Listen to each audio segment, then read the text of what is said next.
জলবায়ু অভিঘাতে অন্যতম ক্ষতিগ্রস্ত এলাকা খুলনার দাকোপ উপজেলা।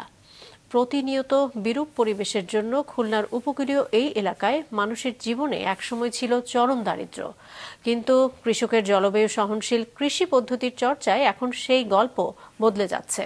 SM মিলনের ছবিতে মোস্তফা জামালের রিপোর্ট।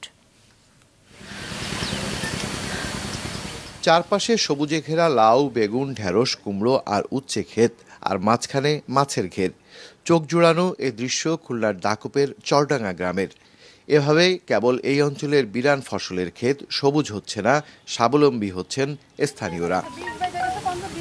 এই যেমন চরডাঙ্গা গ্রামের গৃহবধূ চিত্রা রায়। 4 জনের সংসারে অভাব দেখেছেন সারা জীবন। দিনমজুর স্বামী ছিলেন একমাত্র উপার্জনক্ষম, নিজের ছিল না কোনো কর্মসংস্থান। কিন্তু এখন লিজ নেওয়া জমিতে জলবায়ু সহনশীল কৃষিকাজ করে নিজে স্বাবলম্বী হয়েছেন, সংসারে এনেছেন আর্থিক সচ্ছলতা। আগে তো খুব কষ্ট ছিল, আগের তো খাবার কষ্ট, পড়ার কষ্ট, সপ্তাহের কষ্ট ছিল।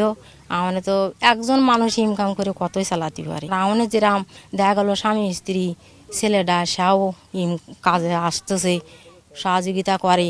আগে তো এই কাজ ছিল না, আমরা দেখা গেল বছর বছর হলে স্বাবলম্বী হয়ে যাচ্ছি।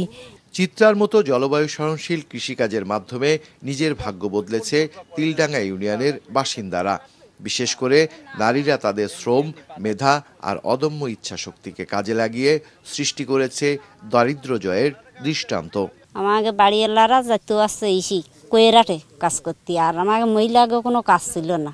এখন টোটাল আমার সংসারে বাজার খরচ নেই, আমি বাইরের কোনো খাবার আমার খাওয়া লাগে না, আমার নিজের তৈরি খাবার দিয়েই আমার চলে যাচ্ছে। আর এখন তো আমরা এই সিসিনি শুধু লাখ লাখ করে টাকা পাচ্ছি, মানে জমির পরিমাণে দেখছি 1 বিঘা জমিতে 1 লাখ টাকা পাচ্ছি।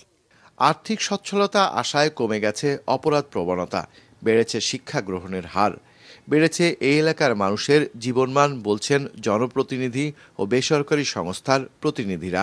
আগে তো লবণ পানি ছিল, তোর কৃষিকাজে রাস্তাঘাটে তৈরি তরকারি এগুলো মানুষ করতো না।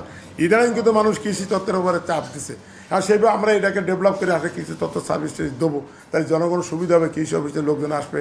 আরেকটা ফোকাসের জায়গা যেটা আমাদের, সেটা হলো যে তাদের ইনকাম ডাইভার্সিফিকেশন করা, যেন তারা কোনো দুর্যোগে যদি নষ্ট হয়ে যায় তখন অন্যটা দিয়ে যেন তারা আবার কোপ করতে পারে। সেই উদ্দেশ্যে আসলে ইনকাম ডাইভার্সিফিকেশন এই জায়গাটায় আমরা কাজ করছি। প্রতিনিয়ত দুর্যোগের ঝুঁকিতে থাকা উপকূলীয় এলাকায় চরডাঙ্গা গ্রামের কৃষি একটি দৃষ্টান্ত হতে পারে।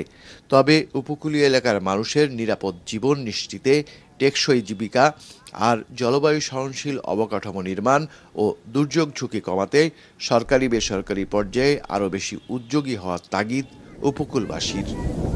মোস্তফা জামাল, মাছরাঙা সংবাদ, খুলনা।